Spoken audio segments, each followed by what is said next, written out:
Please join us in giving special thanks to our family of patrons, Storyfolk Paul Jackson, Christy Carson, Sean Powell, Shawnee Basket and Selena Vokenhauer. Thanks to their support, the stories keep flowing. You're listening to Lore and Legend, tales from our mythic past.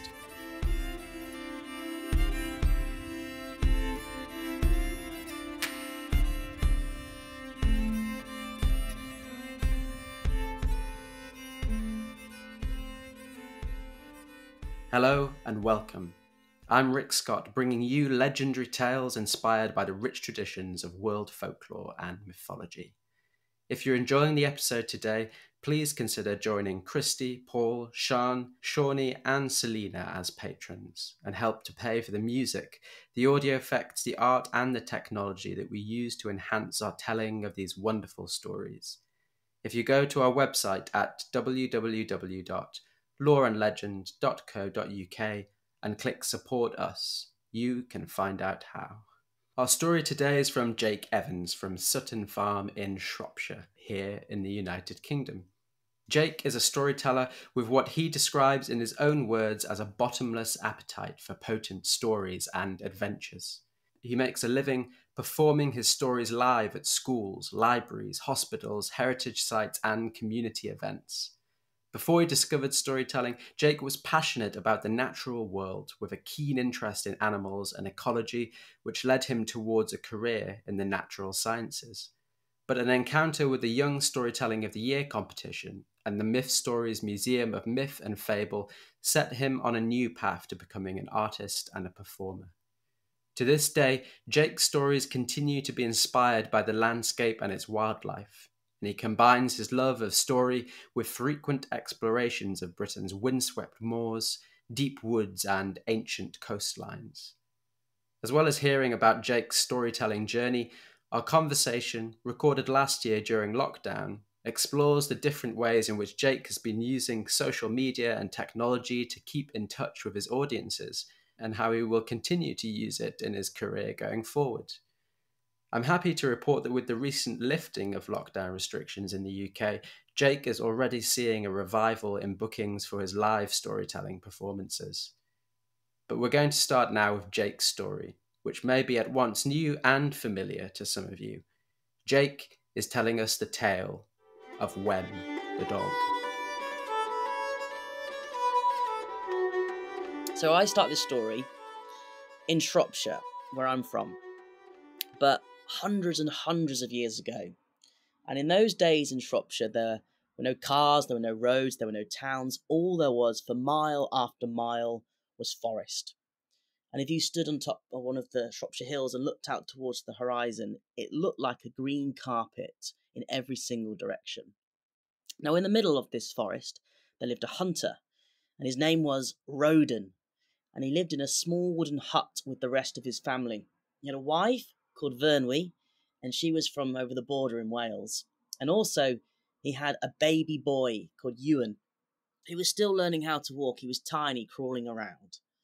And he had one other member of his family, Roden, and this member had 4 legs. He had a hunting hound.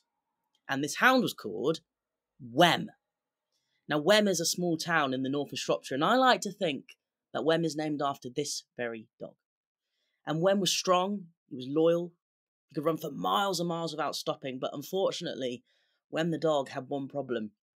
He always had a load of phlegm hanging from his mouth, and that might be the reason why he was called Wem. Wem the phlegmy dog. And I'm going to indulge myself now and just show you how phlegmy he was, because he'd slobber like this. All over Roden, and he'd slobber all over Vernwy, and he'd even slobber all over poor little baby boy Ewan. And so for that reason, he had to sleep outside. But he was a dog, he had thick fur, he didn't mind, and in the mornings, Roden would open the front door of his hut, and he'd shout out, Wem! And he'd hear boom, boom, boom, boom. And when the dog would come running from behind the hut, he'd run up to Roden, put his paws on his shoulders and give him a great big... And then they'd go off into the trees hunting together. And it was one morning, a sunny day, Rodin decided he needed to go hunting, so he opened the front door of his hut and he shouted out for his dog. Worm! And he waited for that heavy paw foot coming towards him in the slobbery sound, but instead there was silence. So he tried again, a second time, shouting out, and still Wem was nowhere to be seen. And he tried a third time, but even on that third occasion, Wem didn't come. So he went off with his bow and arrow into the forest on his own to try and find something to hunt. And he hadn't gone far when on the ground he saw the tracks of a deer. He thought, perfect, it's just what he wanted. And he followed those tracks, weaving through the trees, over hills, splashing through streams, until he got to a clearing where there stood a magnificent white stag, with antlers on its head that spanned several metres across. And he very carefully got out his bow and arrow, and he pulled back the string, and he was just about to let go, when for some reason, his feet started to tingle. And he looked down at his feet, and Rodin was standing right in the middle of an ant's nest. And hundreds of little ants were crawling up his boots and down into his socks and biting his feet and his toes. And he didn't want to make a noise because he didn't want to scare the deer away, but the ants kept crawling up his legs and they went into his underpants and they started biting him in there as well. And then they went under his armpits and then one went right to the end of his nose. And when it got there, it bit him and he couldn't hold it in any longer. Rodin ripped off his clothes, screaming in agony, trying to get the ants off him. And he rolled around naked for a while until he had all the ants off. And he put his clothes back on and he looked over to the deer and he expected to see it running away because he made a lot of noise. But the deer was standing there and mocking him. It had a stupid smile on its face, a bit like this. And it was prancing up and down as if to say, chase me.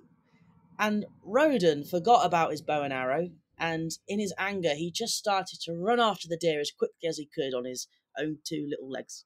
And the deer knew it could play a game with that stupid human. So it pranced through the trees with that stupid smile. And then it would stop and almost let him catch up. Almost. And then just as Rodin was about to grab the deer by its tail, it would shake its bottom right in his face and then burst off with a renewed speed.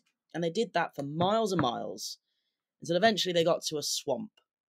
And the deer jumped from one side of the swamp all the way to the other side in a single leap. And then it was Rodin's turn. He took a run up and he jumped up into the sky, but with his big heavy boots, he landed splat right in the middle of that bog, right up to his knees, and he was stuck. And he tried to squelch his way through to the other side, and then he realised that he'd left one of his boots back on the other side of the swamp. So on one leg, he was hopping back to try and get his shoe, and he looked at the deer, and the deer was now prancing about so much and shaking its bottom so vigorously in his direction. Rodin lost his balance, and he fell headfirst into the swamp, and he had mud in his eyes, in his ears, in his mouth, and even up his nose. And as he squirted the mud out of his nostrils, it looked like brown snot.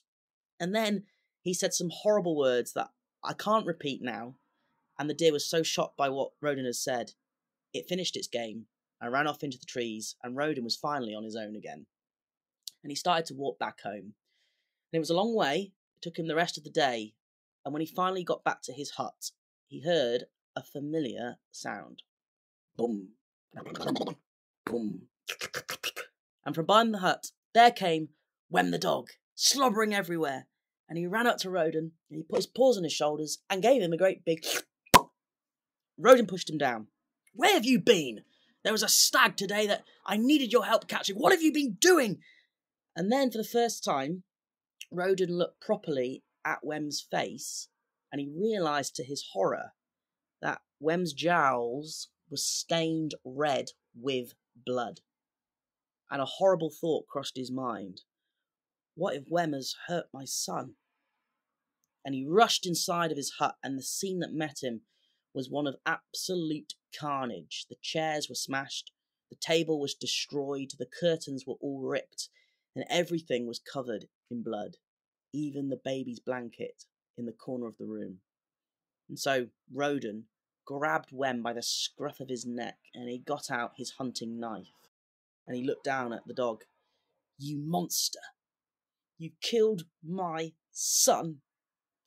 And he was just about to plunge that knife into Wem's heart, when out the corner of his eye, the blanket, it moved. So he dropped the knife and he let go of Wem, and he went over to the blanket and he lifted it up, and there he found his baby boy Ewan without a single scratch on him. He was fine, unharmed. And he picked him up like this, and now Roden was really confused. Where did all the blood come from? What's happened? And that's when he saw that the back door of the hut was also just slightly ajar, with another trail of blood leading out of it. And he went to the door and he pushed it, and there he now found the body of a huge wolf with yellow eyes, long teeth, long canines, and a bite mark in its neck. And now finally, Roden realised what had happened, because that morning, Wem the dog had smelt the wolf prowling around, and he knew he was going to have to stay behind and protect the family. And that's what he'd done on his own. He'd fought off the wolf, killed it, and saved the baby's life. And so, from that day, Roden and Wem the dog were even firmer friends. And he learnt that sometimes before you act and make a mistake, like he almost did with his own best friend Wem the dog, you should stop and take a deep breath and think.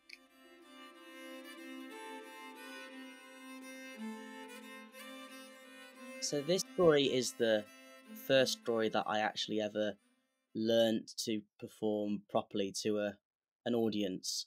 So I gave this story my first outing when I won the under 18 National Young Storyteller of the Year competition in 2009. So I was 15.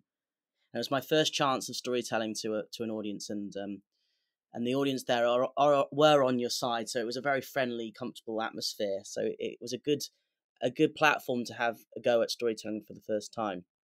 And so this is a story quite close to my heart, and I picked the story because my family had one old Celtic fairy tale book, so we were flicking through that the night before the competition and trying to think of a story which would work. So this is the story that we picked out. And then a few years later, after I did this competition, this was still only the real story that the only story that I really knew like the back of my hand. There was a few others that I had a go at, but at that point I hadn't really taken storytelling very seriously. It was a bit of a quirky thing that I just like to put on my CV for my uni application and things like that. And then I was lucky enough in my last year of sixth form to go on a school trip to Kenya with a few of my own colleagues, and then my biology teacher, because we had a partnership scheme with a school in western rural Kenya. And when we handed out a lot of the PE equipment and maths kit and things like that, and all the reason why we're there, the real purpose for visiting the schools, there's a bit of awkwardness, a bit of definite a bit of an awkward atmosphere, because it was like, well, what do we give now? Like, it was all a bit stilted and a bit odd. And so I suggested to my biology teacher, why don't I try telling the Africans a story? Because I know one story really well. I'm confident enough to give it a go. And he said, oh, if you want to, just go for it then. I'm sure they'd listen. And for them, for the Kenyans, it was a bit of a novelty, definitely seeing a Westerner performing something that was quite different from what they expect Western people to be doing, because usually in their eyes, in this rural part of Kenya, they didn't really see white people at all, let alone telling stories and being exuberant and really having fun and making strange noises. And the reaction I got back from the Kenyans from telling that story, because there were maybe a couple hundred kids watching, was so amazing. It really gripped me. And that's when storytelling really got under my skin as a powerful art form, which can really bridge across cultures and language differences and things like that. So this is the story that I told to the Kenyans as well. So that's why it's got like a special place in my heart. It's the first story that I told, and it's the one that really got me hooked on storytelling when I had a go performing it in Kenya. And it's a famous story. So anyone who knows anything about traditional storytelling knows this story. But I have twisted the ending slightly from how I used to tell it. So hopefully the purists that know this story aren't too upset about my little tweak at the ending. It's the legend of Beckgelet. And usually it has a tragic ending. But I found that because it was for a long time the only story that I really knew really well, it wasn't actually a very appropriate story for many occasions because it's got a tragic, sad ending with its original ending. So I twisted at the end, and I know that the story loses quite a lot of its power and its punch by changing it. But it's such a good story. It's still got a good message and moral to it, but it does lose a little bit of its potency with making it a little bit more child friendly. But for a while, it was one of the only stories that I had in my repertoire. So it was a shame that I couldn't use it more often. But I could understand why with some storytellers they would sort of bristle at me changing it so obviously at the end. Yeah, first question then. Why are you passionate about storytelling? What is it that attracted you to it? Well, what first attracted me to storytelling was just the desire to perform, really.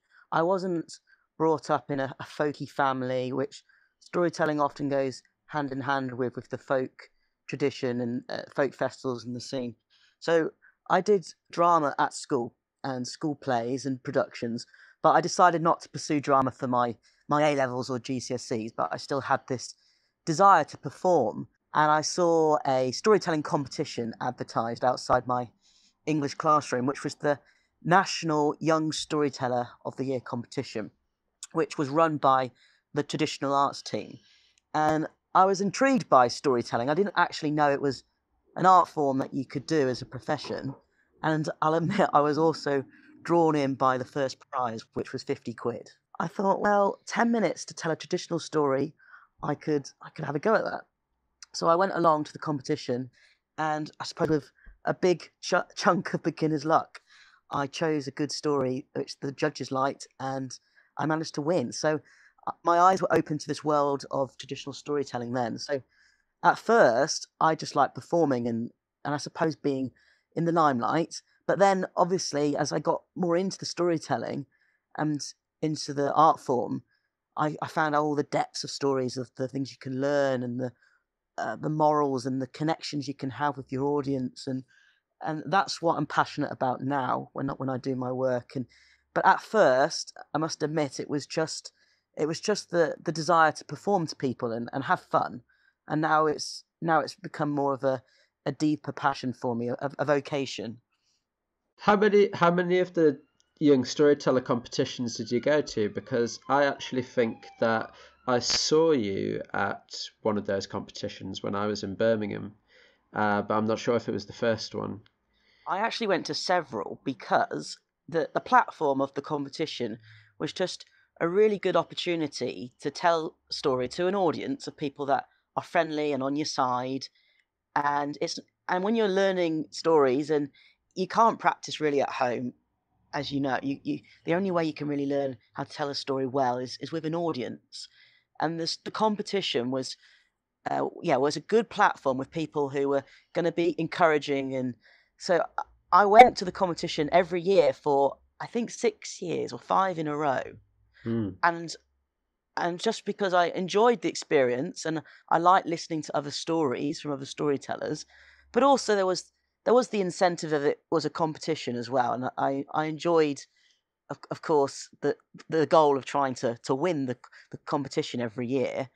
But more than that, it was just a really lovely atmosphere and a good opportunity to practice stories with an audience who are going to be sympathetic. When you're learning your trade or when you first get going with storytelling, it's quite nerve wracking. Yeah, it can be quite Mm, difficult, can't it? I think that puts a lot of people off getting into it because it's not.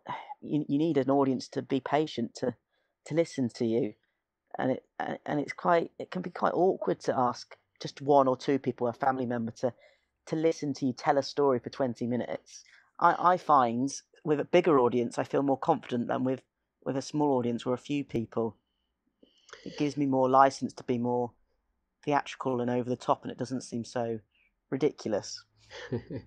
Yeah, it's much more intimate experience, isn't it, with only a Yeah, few and people. so I had to learn when I started telling stories in settings where I was getting paid to do it, how to tone it back a little, because most of my storytelling is with quite a big audience and mostly children. So the energy has to be high, and you have to be keeping them engaged. And then with just a few people or a couple of adults, you have to tone the story back a little.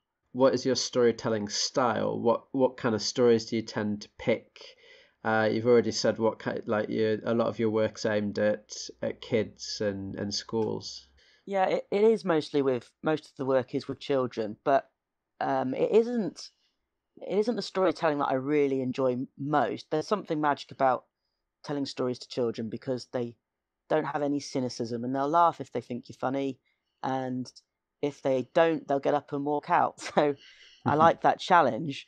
But every now and again, I do have work in secondary schools and with sixth formers, and then I do the odd storytelling club with an adult audience, and those evenings or those gigs are the stories are the jobs that I really enjoy, because you can delve deeper into darker stories and stories with deeper meanings to them.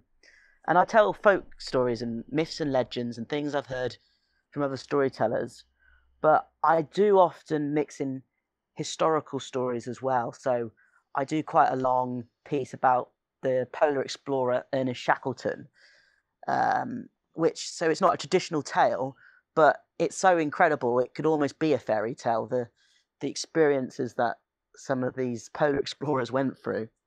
So I do a mixture of stories, but the base of my repertoire is traditional tales and folk tales. But then I read lots of different books and things I've seen in documentaries, and I put them into my storytelling sessions as well, because I think variety is the spice of life. When you're doing stuff for schools, then do you have particular subjects? Do you facilitate different parts of the curriculum, or how do you pitch that to schools generally? Um, so in schools, yeah, well, I pitch to them.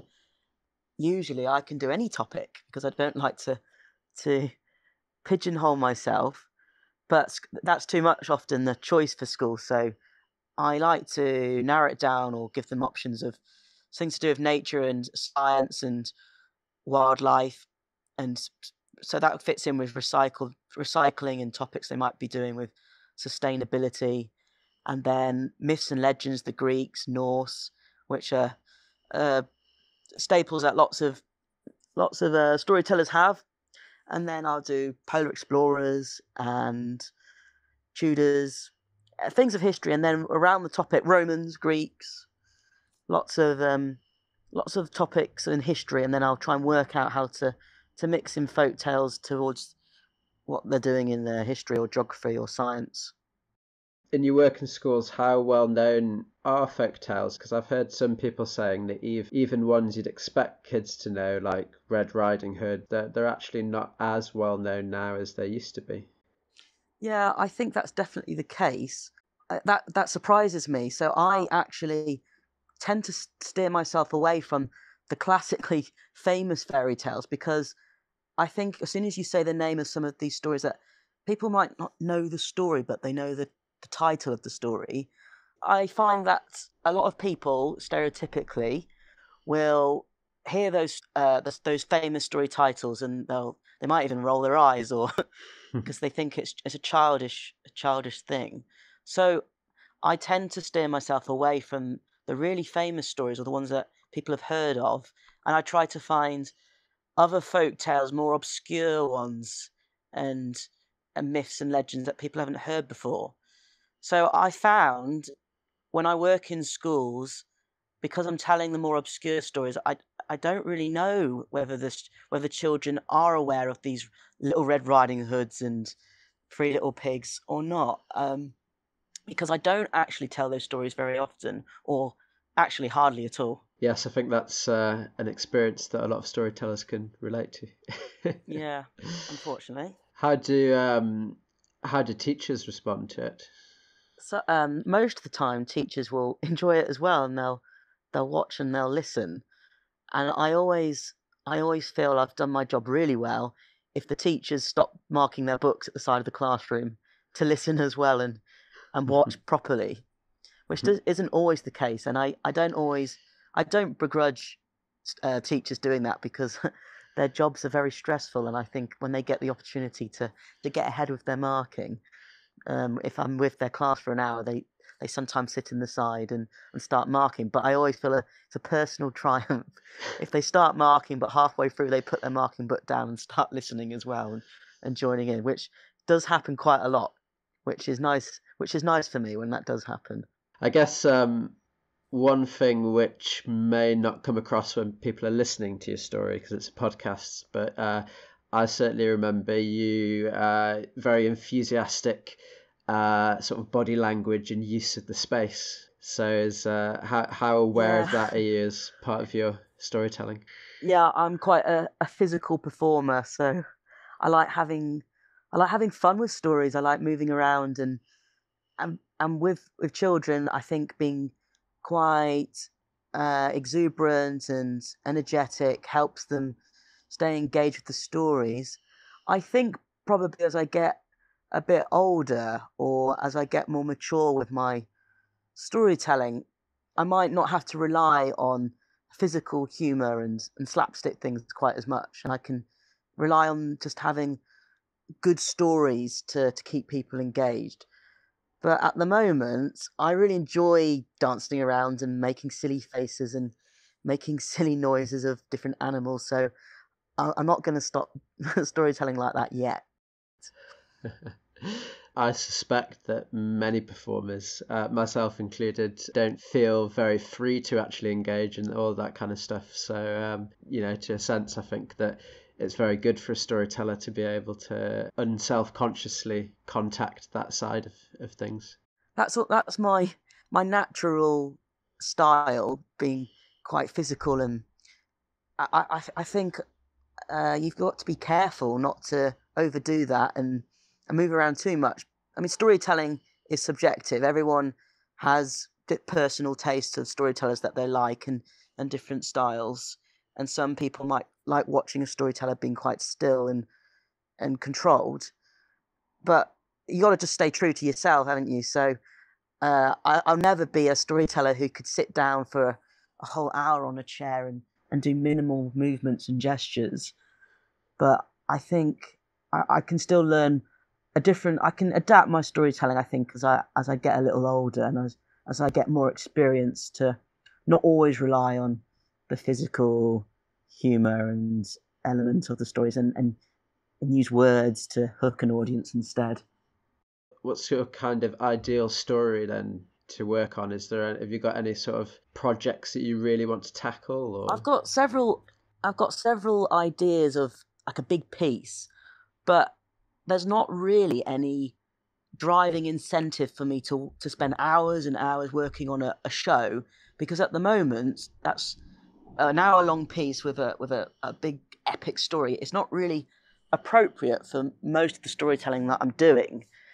Most of the storytelling is in National Trust places or in schools, where episodic 10-minute, 15-minute stories are the right stories to tell. So I haven't really got any big project on the go. However, I'm interested in lots of flood myths, and if I was commissioned by a festival or somewhere to do a longer show with more of a adult audience, or just solely for adults, aimed at adults really instead of children, yeah, working out how to tell myths and legends in a way that's relevant for people today, or relevant to make it more mainstream, to cross over into an audience that might not be very familiar with storytelling. So, and I think climate change is a huge issue, of course, and I think a lot of flood myths were inspired by real events in prehistoric times, with the Ice Age finishing and glaciers melting, and there were scientists have worked out, haven't they? There's evidence to show there were cataclysmic floods across different parts of the world when the ice caps melted, which I think is quite. It's a good sign that that's what inspired lots of these flood myths. So I'm interested in maybe piecing together 3 or 4 flood myths from different cultures, putting it into a show, linking on to climate change today and the challenges that we might face over the decades coming up. From what I've seen of your stuff, both your art and your storytelling, animals do seem to come up quite a lot. So would you say that you were sort of quite ecologically minded? Yeah, my my initial and my first dream job before I left school was to become a zoologist. I actually went to university to study zoology. I'm very interested in animals and the natural world, but it wasn't really until I started studying zoology that I realised that I wasn't cut out to be a scientist. My interest in zoology is broad, and I didn't want to focus on one area really specifically, which is what scientists have to do when they get to their third years with dissertations, and then in their careers after that they have to focus even more intensely on some area of animals or wildlife. So at that point when I was at university, I was really quite depressed because I didn't really know what I wanted to do then. I'd spent all my years of school and sixth form with this goal of going to university to study zoology. And then when I started doing it, it was like a punch in the gut, and I felt like I'd chosen the wrong thing to do. I hated the time in the labs and doing the maths and the statistics. And I was aware that I was going to have to do that when I signed up to apply to university, but I wasn't quite prepared for how much statistics there would be, and which was a bit naive. And also, I thought maybe the lectures or the stuff that I was learning and other elements of the course would be enough to outweigh the maths that I knew I'd have to do, but it wasn't. Deep down, I'm an arty person instead of a scientist. But luckily, at that point, I found out about storytelling, and I'd started doing a little bit of part-time work with storytelling. So I knew there were professional storytellers, and I thought, well, I'll throw my lot in with storytelling, and I'll give that a go, and I'll try and mix in stories with animals and nature, and I can inspire children in a different way to appreciate the natural world. So, yeah, lots of my stories have animals in them, and at the end of the storytelling sessions in schools, I'll say to children, which bits do you think are true, or which bits do you think are made up or exaggerated, to talk about the story afterwards, so we can discuss what parts of the story are fantastical and what parts are real. And I'll try and mix in facts as well for them to choose and pick out. It gives me a structure. It gives me a purpose for telling the stories as well. Yes, I recognise that. I'm more of a storyteller and more of a creative and a curator of history than I was a careful, analytical, historical mind. So what is the life of a storyteller like then? Well, I enjoy it immensely. I always enjoy going to work, which is a real privilege for me. And people say to me quite often, "Oh, you're so." They say they admire me for doing something that I love, but I can't see how people can do a job every day that they don't enjoy. And I've just got full admiration and respect for people who go to work and do the same thing every single day. And I hate routine. I'm terrified of boredom. So the storytelling job that I've carved out for myself, it always keeps me on my toes. I go to new places, meet loads of new people, and it staves off the boredom. So I go to schools a lot, and birthday parties, and sometimes hospitals. The strangest gig I've had is in a prison, Stoke Heath prison. The family liaison officer at the prison, she had seen me with her own children storytelling at some festival, or I think, or something like that. And she organises at the prison days when the families come to visit their parents, or the fathers really, and the fathers that are going to be soon released from prison, and they're trying to foster a good relationship with their families, because if they've got a good relationship with their kids, then they're significantly less likely to reoffend when they get out of prison. So they try to put on every now and again a day in the waiting room, the meeting room, which is quite a big space for dads to interact with their kids and do an activity, and it might be art, or I think they'd had a magician come in. So this liaison officer booked me to do storytelling, which was a challenge in the prison. It didn't go badly. It was a bit of a strange atmosphere, but I think I think it's always a strange atmosphere in the waiting area or the meeting room of a prison. Yeah. Children enjoyed it, but as you could imagine, the dads were reluctant to take part. They weren't really interacting. They held back a little. As a relatively young storyteller, one of the things that I've noticed is that also that I'm kind of interested in is how new technology is kind of interacting with the storyteller's life. You did a sort of a tour of different sites to do with King Arthur, and you were live streaming those? So that project was funded and organised by the museum Myth Stories. And Myth Stories are run by a couple called Des and Ali Corell, and they tutored me from the very beginning when I first got into storytelling, and they are very experienced at getting arts council funding and grants. So it was their 20-year anniversary last year, and they managed to get a grant for me to explore all of Shropshire's King Arthur myths and legends. And lots of counties around the world have their own claim, around the country, have their claim to King Arthur. But Shropshire has a stronger claim than some other places for various different reasons that I won't get into now. So we thought of a way to capture people's imaginations and how to get them really involved with this storytelling idea. So we decided that I'd cycle around Shropshire, my equivalent of my steed, and I'd go to every location where there were stories associated with that location, and tell that story live streaming it on my mobile for people to come and for people to watch from home. And we tweeted where I was going so people could come and meet me at the locations if they wanted to watch me do it live, face to face.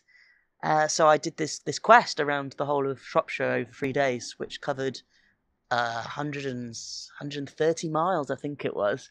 And I camped out wild as well. So on the back of my bike, I carried a little pannier with a tent. So it was a proper quest. And a few hundred people watched some of the videos when I was streaming it. So it was successful for the project. It was really quite an eye opener to think how you could open up storytelling to a different audience with technology. It's a really nice meeting between the sort of the local folkloric elements, isn't it? The landscape and getting out into nature, and sort of the digital technology. I thought it was very clever. Thank you. Yeah, I've got another idea for doing something similar when all of the virus lockdown starts to get lifted, hopefully soon. I want to do a quest from the source of the River Severn down to where the river is navigable and get in a canoe. And my dad has a canoe, so he'll meet me there. And then I'll take the canoe through down from Newtown and through sort of the floodlands until I get to Shrewsbury, where I live. And along the way, I'll stream all the stories connected and the folk tales with the River Severn. So that's my follow-up quest. Do you think that sort of live streaming and online followings are kind of like an untapped area for storytellers at the moment? I think it's a good question, because I think that the people that are watching my live streaming, the only reason why they're doing that is because they've watched me do it live, and They know how good the storytelling can be when they're there face to face. I'm not sure whether really that when people are watching through a screen, the storytelling, it can work, and you can do it quite fluidly, and um, yeah, you can tell a story through a screen well, but the magic is lost. And I think a new audience to storytelling, they're not going to get hooked by watching live stream. They need to watch it live. So I think you've got to. I think it's a good question whether the live streaming and the storytelling can really reach a brand new audience and drag other people in, or whether it's just a bit cheesy or cold when you're doing it through a screen. Do you know what I mean? Do you understand? Like, because you can't react to people. You can't react to people who are listening when you're telling a story through a screen. Yeah, storytelling is a two-way thing, because you react and you change the tone of the story to your audience. So I think it can be a useful tool, the live streaming and doing videos, but at its best, it's still going to always be live, face to face with an audience. It's the beautiful thing about storytelling that it's best live, face to face, but it also puts a ceiling, a lid on potentially the size of the audience you can reach. I think the sweet spot for a storytelling audience is maybe 20 or 30 people. Sometimes less than that. More than that, it turns more into a bit of drama or a show. It's less intimate, obviously. More theatrical. Yes, yeah. Which I do. I enjoy telling stories to a whole school, a big school assembly where there could be 300 kids watching, but the most special moments, or the most special storytelling sessions I've had is when it's with a small group of children, and you can really tailor the story to a small group. I do wonder what it would be like sometime in the far future when they've really got this virtual reality sorted out, if you could go and tell tales in the hall at Minas Tirith or something, but we're a bit far from there, aren't we? That would be incredible. A hologram of Bag End or something sat next to a fire. Yeah, no, you can only you could drop in a Zoom background now, but it's not quite the same thing, is it? Well, it's only going to get more sophisticated. I think what storytellers have to do, though, is not shun modern technology, and if they want the art form to reach out to a more mainstream audience, you've got to embrace it and experiment and try to play around with what you can do with storytelling with different platforms, and don't be scared if it doesn't work. Yeah. So do you think you're doing sort of live streaming at the moment because of the lockdown? Do you think that will teach you lessons that you'll sort of continue with afterwards? Yes, I think I'll still do I'll do more online streaming, just practicing doing stories to post, because it gives me an incentive to learn a new story, which is always something that I struggle with, because if I know a story well, I fall into the trap of just telling that story at the same gig, and then I'll never learn a new story or get it to the same polished standard as I've got of other stories in my repertoire. So I'll keep practicing new stories and posting them, maybe every week, once a week, or every month. Work out some kind of routine to put up a story for people to follow. Which storytellers do you enjoy watching as an audience member? One storyteller that really inspired me, and at the time I was actually getting a little bit jaded with my storytelling. I reached a plateau of I've reached a bit of a plateau of my stories, and I hadn't really seen any live storytelling for a while that had inspired me. And then I went to the folk festival at Towersey, and I was booked to do some storytelling there.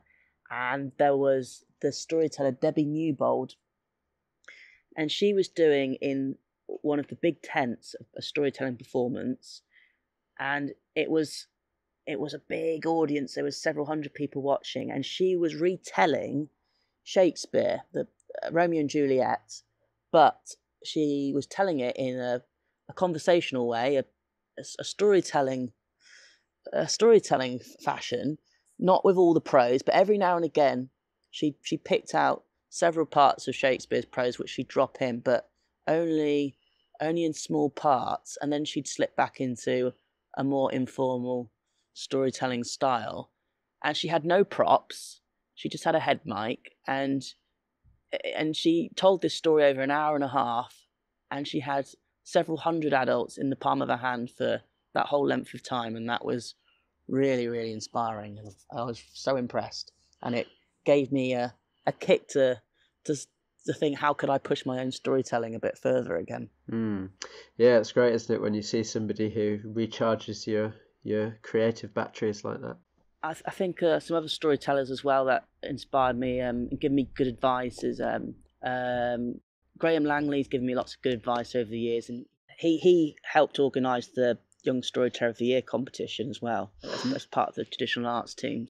I've got a lot to thank him for, really, along with Myth Stories, who have been my mentors as well from the very start when I first found out about the storytelling competition. So would you say it's important to have storytelling mentors then for your own journey? For me, it has been. I'm not sure. Well, I wouldn't have got into it if I hadn't met Des and Ali from Myth Stories, and they've got a whole well of experience, and they know so many stories, and they're so passionate about it. They'll be patient to listen to someone who might not be a very good storyteller, but they just need encouraging, and then after a while, once they've practiced a story, they can become a good storyteller. So you need someone who's passionate about storytelling to mentor you. So I think for me, Des and Ali as mentors helped me enormously. Otherwise, I probably would have just given up and gone down a more mainstream route of drama or performing. You've been listening to The Tale of Wem the Dog, a guest episode of Lore and Legend with storyteller Jake Evans. You can find out more about Jake's storytelling on his website at www.jakeevansstoryteller.com and follow him on Facebook at Jake Evans Storyteller. You can find those links in the episode show notes. The Lore and Legend theme music in this episode was performed by Robert Bentor, with additional music from Sekilo Museum of Ancient Instruments. To find out more about episodes of Lore and Legend, you can visit us at www.loreandlegend.co.uk and check out our episode blog posts. If you like what you've heard and you want to hear more, please consider joining our family of patrons in supporting the podcast. For details, visit our website and click Support Us to find everything that you need to become one of our Storyfolk supporters. Thanks once again for listening. We'll be back next month with another guest episode of Lore and Legend.